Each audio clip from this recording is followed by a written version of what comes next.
Todos acharam? Gálatas, capítulo 3, versos 25 até 29. Vamos ler a palavra de Deus e vamos continuar entendendo o que Deus diz, entendendo o que Paulo está falando a esses irmãos e tudo mais. Vamos ler. Versículo 25 diz assim, eu estou lendo na nova versão.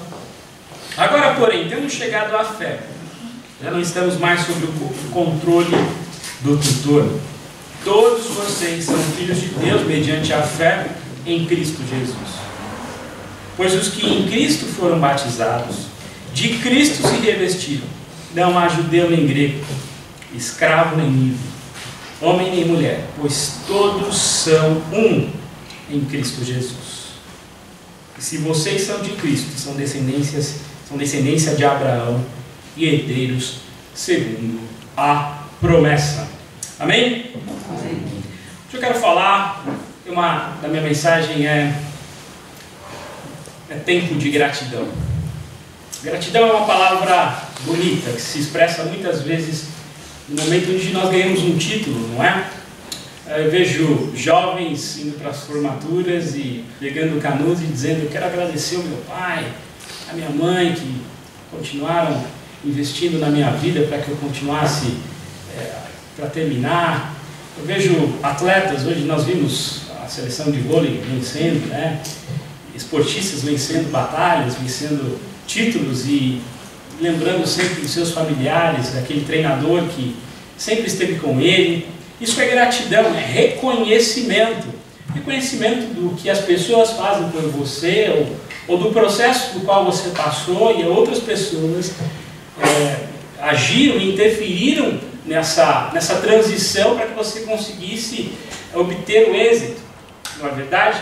Gratidão é um sentimento tão belo e tão lindo que eu diria que é um dos sentimentos mais belíssimos que um filho pode ter diante de um pai. É viver uma vida de gratidão e quando chega a idade pode lembrar o quanto a mãe e o pai foram bons com ele ou com ela, ao ponto de falar assim: papai, mamãe, agora chegou o tempo de nós, filhos, cuidarmos de você. Isso é gratidão de alguma forma também. Gratidão, nós vemos homens da Bíblia sendo gratos, mas eu queria falar dos irmãos do tempo o tempo de ter gratidão, melhor dizendo. E queria traçar uma linha do tempo aqui. Eu queria que os irmãos me acompanhassem na linha do tempo. Interessante olhar a Bíblia por um seguinte aspecto cronológico. Eu quero tentar fazer isso com os irmãos aqui. Quero que os irmãos me acompanhem. O Deus Pai, o Deus Filho e o Deus Espírito Santo decidiram criar o mundo. Decidiram trazer à vida criaturas. Eles criaram os anjos. Eles criaram os seres humanos. Prova de que eu e você estamos aqui hoje. Eles não precisavam dos anjos, eles não precisavam dos seres humanos para sua própria glória. Afinal de contas, a Trindade era completa em si. Mas eles decidiram criar os seres humanos. Eles decidiram criar os anjos. Um desses anjos se rebelou contra eles, e levando um terço, segundo as Escrituras, do céu. Ali houve o pecado, de alguma forma.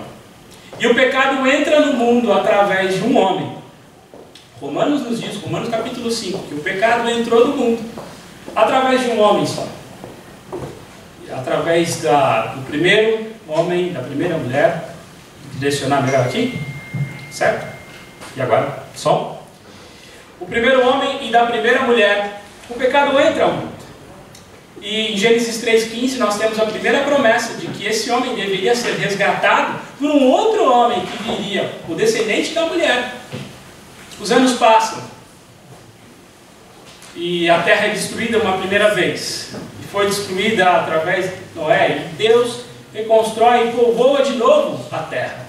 Mas ainda assim o homem decide não andar com Deus. O homem decide estar longe do Criador, longe da Trindade que o criou. Então, Deus escolhe para si um homem chamado Abraão. E diz para ele, no capítulo 12 de Gênesis: Abraão, anda comigo. Eu te farei uma grande nação. E por meio de Abraão nasce um povo, o povo de Israel, do qual Deus queria trazer glória ao mundo e mostrar que Ele, a Trindade, Deus Pai, Deus Filho e Deus Espírito, existiam através deste povo. Este povo, no processo de revelar Deus, este povo falha. Esse povo cai em rebeldia e idolatria. E o Antigo Testamento nos conta a história. Deus levanta juízes, levanta reis, alguns não muito bons, outros piores. Deus levanta os profetas para mostrar que Deus não estava ausente do seu povo em meio aos reis que estavam indo contra a vontade dele.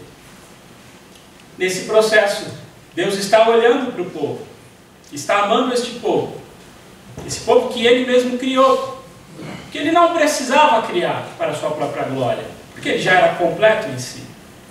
Passa um tempo de pelo menos 400 anos de silêncio de Deus, e nós temos o Novo Testamento, onde através de uma mulher virgem nasce o próprio Filho de Deus, o próprio Deus que criou o mundo.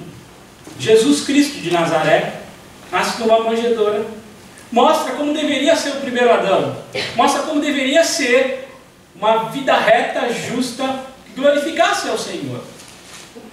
Não peca, não erra, e ainda assim é injustiçado. Ainda assim foi crucificado, porque deveria fazer. Era da vontade de Deus, segundo as Escrituras, que Jesus fosse crucificado, fosse moído pelo meu e pelo seu pecado. Veja que a Trindade, um dos membros da Trindade passa a habitar entre nós, Jesus Cristo. E ele morre e depois de 3 dias ele ressuscita, dizendo que a fé que nós temos é uma fé verdadeira, viva. E ele não nos deixa só. Ele disse aos seus discípulos até então: olha, virá outro de mim, um Consolador, que habitará em vocês, para com que vocês lembrem de todas as coisas que vos tenham ensinado. João capítulo 14. O Consolador vem, habita nos seus, os seus começam a viver a vida cristã e a entender sobre o Deus Pai, Deus Filho e o Deus que habita agora dentro deles. E por alguma razão, as pessoas começam a se esquecer da obra grandiosa do que a Trindade está fazendo. Está remindo um povo seu para a sua própria glória. Nós temos o final da história, o final dos quadrinhos. Apocalipse já está revelado, dizendo o que vai acontecer.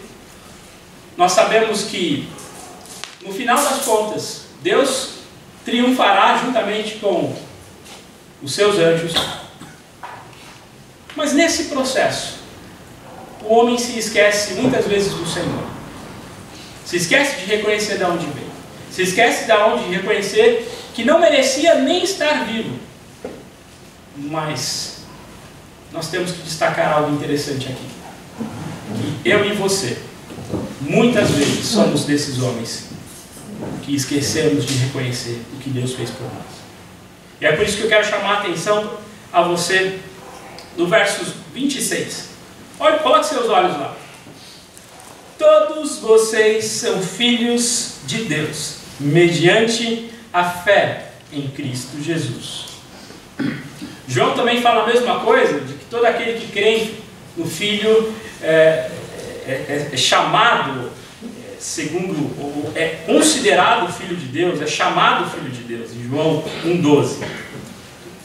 Interessante essa expressão, filho de Deus, pouco utilizada por Paulo. João usa muito mais essa expressão, filho de Deus.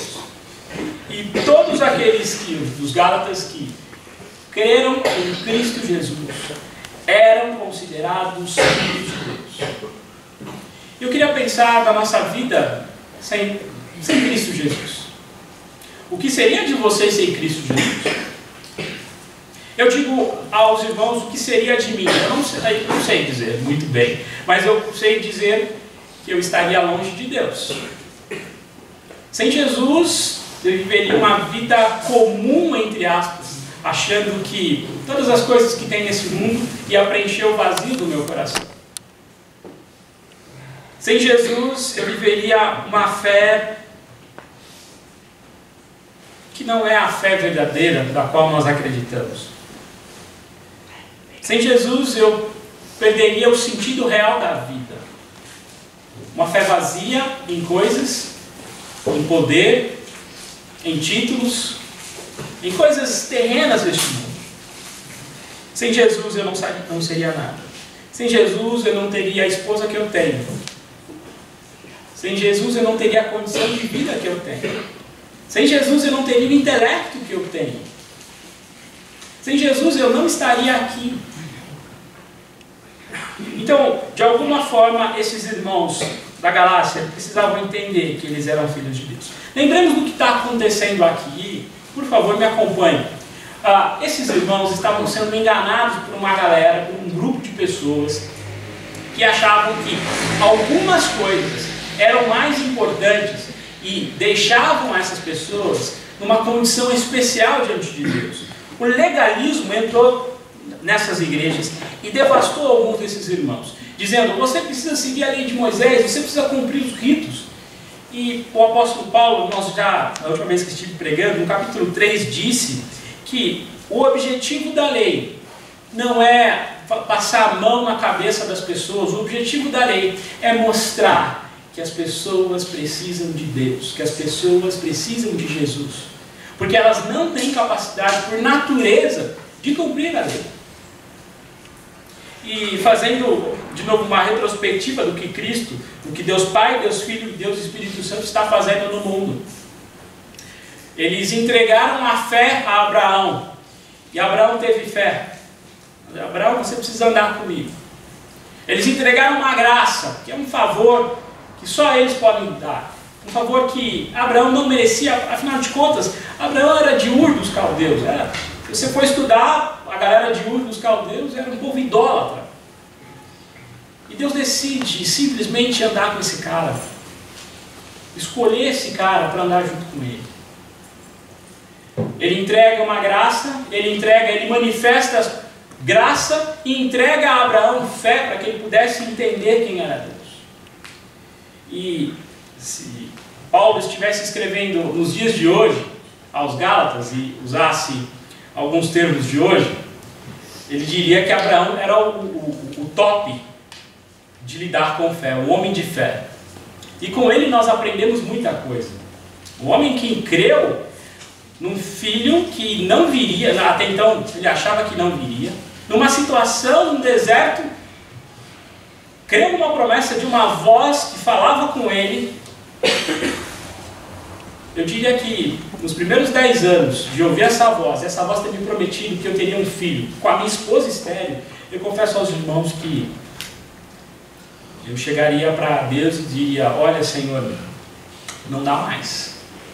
Não dá mais, porque estou crendo no Senhor, mas não acontece, meu filho não nasce.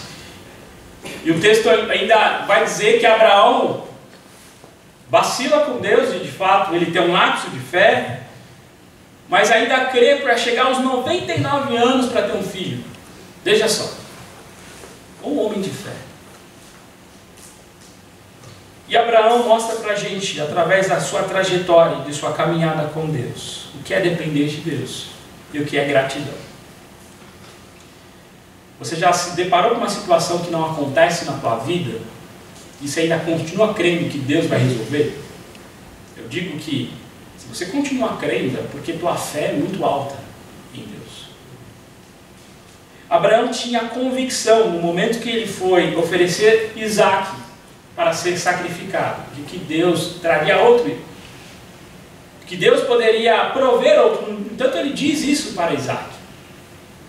Isso é um senso de alguém que está andando com Deus muito grande. Que os irmãos, os Gálatas, os nossos amigos aqui, não estavam entendendo, porque eles acreditavam que cumprir regras da lei era mais importante do que ter fé em Cristo Jesus. Sabe?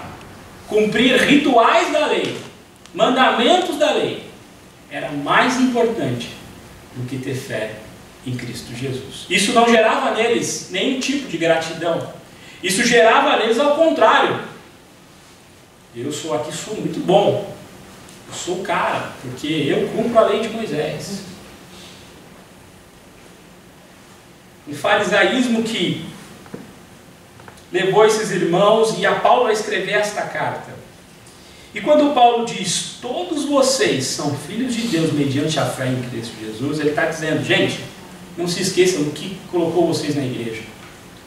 O que motivou vocês a estarem no Evangelho foi a graça, foi a fé que vocês tiveram, foi a fé que vocês depositaram em Cristo Jesus, não porque vocês tiveram alguma coisa a fazer, não porque vocês obedeceram algum tipo de mandamento.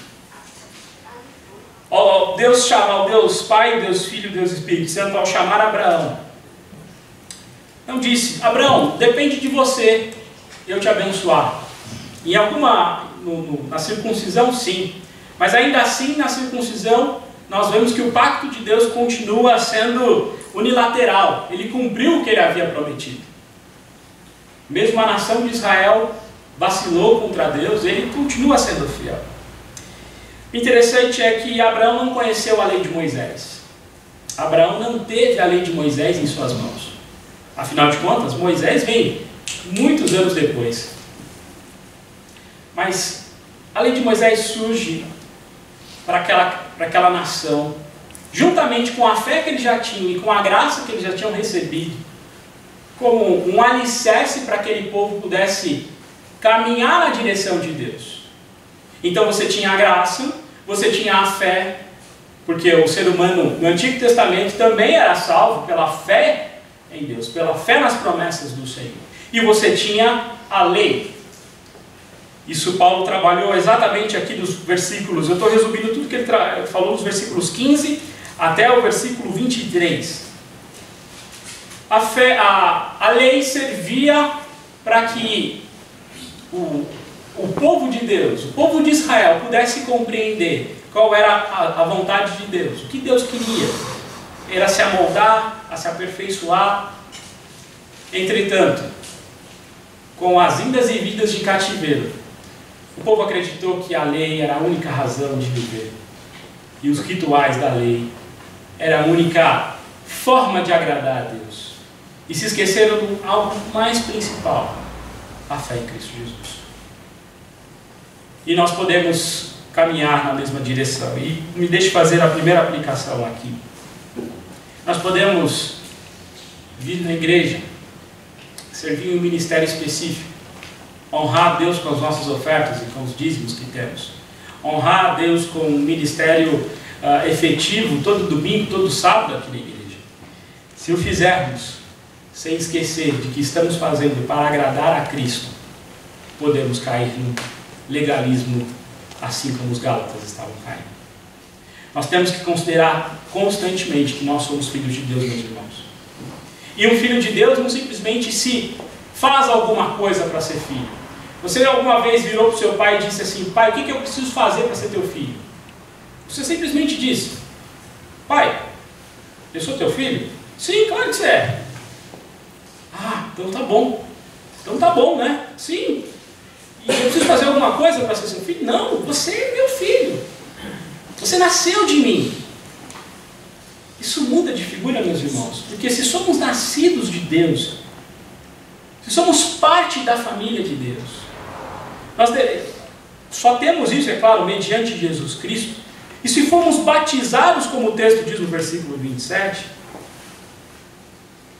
nós não temos diferença de pessoas. Nós não somos melhores do que ninguém. Nós não podemos achar que nós temos, vamos dizer assim, eu sou melhor do que outro pela habilidade, pelo dom que Deus me deu, porque eu canto, porque eu toco, porque eu sirvo no ministério X, sirvo no ministério tal. Porque querendo ou não, querendo entender o que Cristo fez por nós, todos nós deveríamos nos humilhar diante de Deus e ter o tempo de gratidão.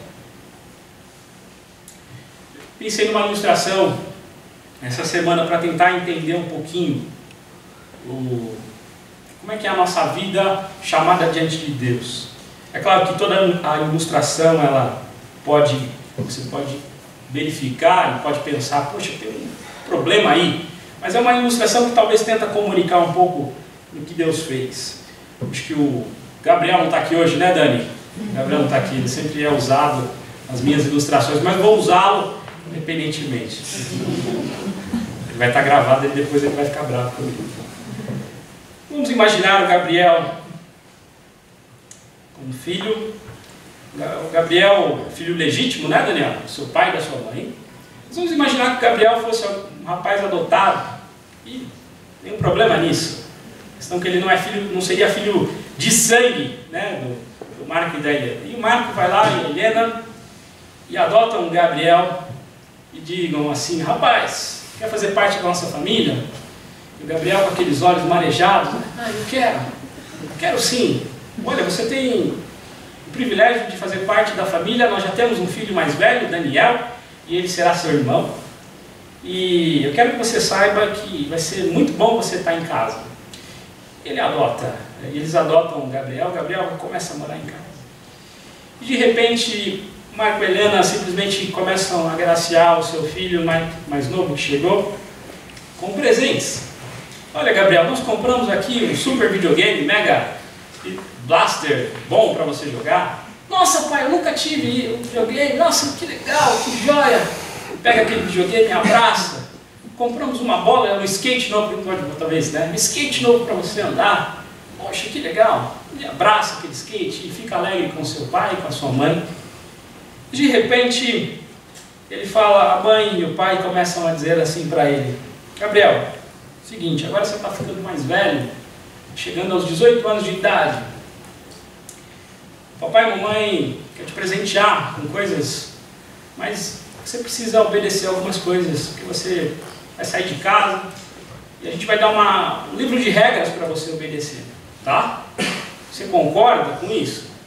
E ele diz, tá bom, eu concordo. E se eu não obedecer, eu tenho que sofrer as consequências. É, exatamente. Se você não obedecer esse livro de regras, você vai sofrer as consequências. Antes dele conversar com Helena e Marco conversar com Gabriel, eles conversam entre si dizendo: olha, nós vamos mostrar que ele precisa ser melhorado com esse livro de regras. Nós vamos mostrar para ele que ele precisa aprender a ter paciência, aprender a esperar com o livro de regras. A gente vai mostrar para ele que ele precisa ser mais bondoso com o seu irmão, não apegado nas coisas. Então, com esse livro de regras, vamos ajudá-lo a ele a perceber quem ele é de fato. E de repente o Gabriel começa a fazer tudo errado. De repente as notas começam a ir mal e é cortado alguma coisa dele. De repente ele ficou em DP em alguma matéria da faculdade e o pai e a mãe já cortam o videogame e já corta isso, corta aquilo, e ele: poxa mãe, pai, mas parece que vocês não me amam. Não, nós continuamos te amando.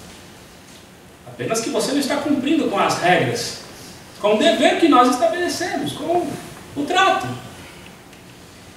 Interessante que nesse processo, o irmão mais velho está olhando toda essa situação e diz o seguinte: pai e mãe, meu irmão é incapaz de fazer isso. Meu irmão é incapaz de cumprir esse livro de regras. Eu fui exemplar a vida toda. Eu quero dizer para você, pai e mãe, que eu sofro as consequências do que ele tem feito. Eu sofro as consequências dele ser dissimulado, indisciplinado, de ter jogado um caderninho de regras no lixo com a sua vida. Eu sofro as consequências de ter todos os meus bens, tudo que o Senhor me deu e a senhora me deu, porque eu amo. E talvez o Gabriel olhe para o seu irmão mais velho e diga: por que você está fazendo isso por mim? Ele diz: porque eu te amo, cara. E eu não quero te ver longe da família. Eu não quero te ver longe do nosso clã. Gabriel agora vai começar a viver uma vida de gratidão a seu irmão. E de algum momento em diante, ele esquece isso, essa gratidão. E começa a viver como um livro de regras. Eu tenho que fazer aquilo para agradar meu irmão. Eu tenho que viver no livro de regras para agradar o meu irmão. Eu pergunto aos irmãos: o que é mais importante? O que Cristo fez por nós? Ou o que nós podemos fazer por Cristo? Hein, meus irmãos? O que Cristo fez por nós, não é isso? Amém? Amém. E quando entendemos isso, há uma transformação do nosso ser. Há uma transformação na nossa mente, é o que Romanos diz. Entendendo a misericórdia do Senhor, entendendo o que Deus fez por nós, o livro de regras se torna apenas um livro de regras. E eu acabo vivendo agora a minha vida por um motivo correto, que é a gratidão. Veja que no versículo 27, pois os que em Cristo foram batizados, ou seja, em Cristo todas as pessoas foram introduzidas, enxertadas de Cristo, se revestiram. Desculpe. E o versículo 28 é muito lindo isso. Não há judeu, nem grego, nem escravo, livre, homem, mulher, todos são um em Cristo Jesus. Amém? Nós somos um em Cristo Jesus. Então, se tudo que Deus me deu, tudo que Deus te deu, só a vida que você tem é porque pela graça e pelo amor que Jesus fez por você, a gente tem um problema sério aí. Por que será que vivemos a vida reclamando? Reclamamos do nosso trabalho, reclamamos do tempo, reclamamos do nosso governo, reclamamos do nosso irmão em Cristo, do nosso esposo, da nossa esposa, reclamamos do nosso filho, reclamamos do nosso pai, reclamamos de situações adversas no trabalho. Eu quero pensar que se temos a gratidão aflorada em nosso coração, a ingratidão, que muitas vezes gera murmuração, muitas vezes gera aquele coração, sabe, chateado. Poxa, minha saúde não anda bem, eu não consigo, não tenho mais prazer no dia. Eu pergunto a você, quando você murmura contra alguém, contra alguma coisa, ou contra você mesmo, você está murmurando contra quem, meu irmão? Contra o próprio Deus, contra o próprio Jesus. Tome cuidado para que nessa semana você não murmure contra teu marido, contra teu pai, contra teu filho. Não faça aquelas perguntas, por que você fez isso? Por que sabe, naquele tom de jocoso, de querer como desprezar exatamente tudo. Lembre-se que, olhe para teu irmão, para teu marido, para tua esposa, para teu esposo. Olhe para as pessoas ao seu redor, para seus pais, e agradeça a Deus mesmo diante de uma situação contraditória que você esteja passando, meu irmão. Porque a gratidão é o sentimento que deveria fazer parte todos os dias dos cristãos. Por isso, é tempo sim de ter gratidão. Olhando para o que Cristo fez por nós. Você não é melhor do que as pessoas que acertam. Diante de Deus, você não é melhor. Veja que não há judeu e nem grego, nem escravo nem livre, homem nenhum, pois todos somos um em Cristo Jesus. Aqui poderíamos pregar 3, 4 sermões em tentar definir o que somos um em Cristo Jesus. Somos um como uma unidade diversificada, somos um no sentido de corpo de Cristo Jesus, somos um porque somos unidos, porque foi Cristo que nos uniu, como um técnico de futebol escalou a sua seleção, escalou o seu time, ele escolheu. Podemos pensar no sentido de corpo, podemos pensar no sentido de dom espiritual. Veja aqui no versículo 29. Paulo chama a atenção para eles, dizendo o seguinte: vocês acreditam que vocês são de Cristo mesmo? Vocês acreditam que vocês têm Jesus habitando dentro de vocês? Que o Espírito Santo mora dentro de vocês mesmo? Veja que no versículo 29 ele diz: e se vocês são de Cristo, são descendência de Abraão e herdeiros segundo a promessa. Meu irmão, se você está sentado aqui me ouvindo falar, creio em Cristo Jesus, a Bíblia diz que você é um filho de Abraão. Eu e você somos filhos de Abraão, no sentido de que temos a mesma fé. E herdeiros segundo a promessa. Paulo está falando isso a judeus, a gentios, está falando isso a escravo, está falando isso a homem, e está falando sobre isso para mulheres. Nós somos descendentes de Abraão em fé. Aquele homem que a gente considera, como a Bíblia considera como top, como, sei lá, o Pelé da fé. Nós somos considerados filhos dele. Isso para aqueles fariseus é muito importante, porque os fariseus que estão se introduzindo nas igrejas aos Gálatas estavam dando mais importância na circuncisão que Deus deu a Abraão para fazer, os rituais que deveriam ser dados a eles para fazer, do que em Cristo Jesus. E Paulo inverte, dizendo: não é o que vocês fazem que agradam a Deus, mas olha o que Deus fez por vocês. E uma vez que Ele fez isso por vocês, vocês não devem viver uma vida no legalismo. Vocês devem viver uma vida de gratidão. Gratidão é um sentimento, meus irmãos, que deveria brotar todos os dias, quando levantamos os nossos olhos ao Senhor, quando acordamos de manhã. Não sei se você agradeceu pelo pão de hoje, provavelmente sim, porque normalmente os cristãos têm esse hábito. Mas você agradeceu pelo seu pai? Você agradeceu pela sua mãe? Você agradeceu pela tua esposa que pega no seu pé? Eu agradeço a Deus pela vida da Vanessa, porque muitas coisas eu não seria o homem que sou se não fosse pela vida dela. Mesmo entendendo que muitas vezes ela: oh Vanessa, que coisa, pô, tá pegando no meu pé. Em vez de eu ter esse tipo de atitude, eu falei: ainda bem que eu tenho uma esposa. Já viu pessoas reclamando: nossa, essa panela aqui não faz a comida que eu gostaria? E a gente deveria olhar pela outra ótica. Agradeça a Deus porque você tem uma panela. Pô, meu carro vive dando problema. Agradeça a Deus porque você tem um carro. Porque muitas pessoas queriam ter carro e não têm. Pô, minha saúde, pô. Agradeça a Deus porque você está vivo e porque você tem Jesus. Pô, mas você não sabe, que você não tem filho ainda, você não sabe o que é ter filho. E as pessoas que não podem ter filhos? Agradeça a Deus porque você tem filho. Uma vida de gratidão. É tempo de ter gratidão, meu irmão. Essa semana, te dou uma aplicação prática para fazer. Anote no seu caderninho motivos por agradecer a Deus. Desde os mais simples e básicos, desde o sabonete que você gosta de usar, até a casa que você tem, o carro que você tem. Começa a anotar pequenos detalhes das quais você percebe que é Deus que te deu. Começa a anotar e em cada dia da semana, ore por 3, 4 motivos destes. Deus, obrigado pela minha esposa, pelo meu filho. Deus, obrigado pela vida da minha sogra.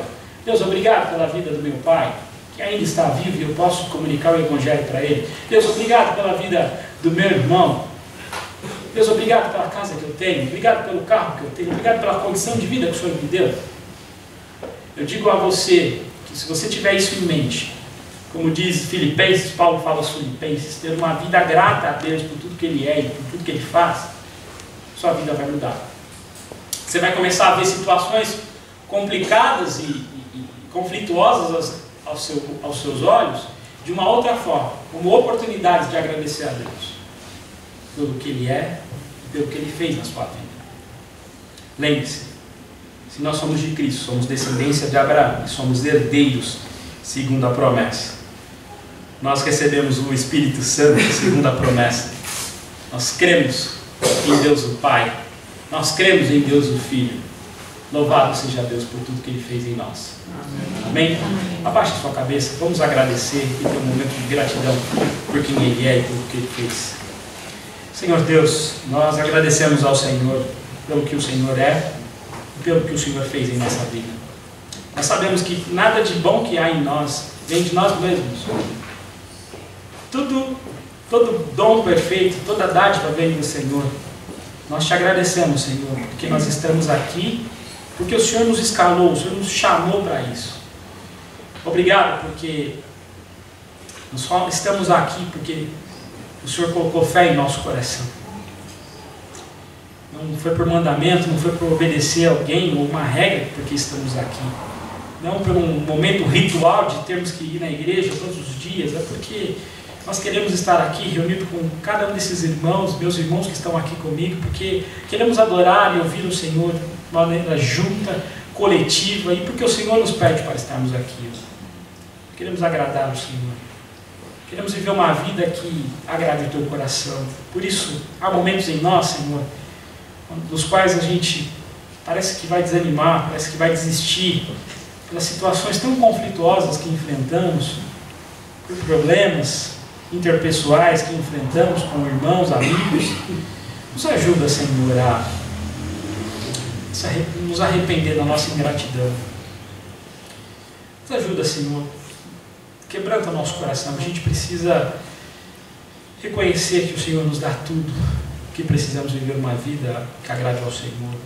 Nos perdoa, Senhor, pela nossa murmuração, por uma simples dor nas costas que muitas vezes nos acomete, pela saúde de uma semana que às vezes a gente sente resfriado, e a murmuração, pelos nossos filhos que eventualmente caem e andam em alguns momentos fora dos teus caminhos e murmuramos contra eles e para eles.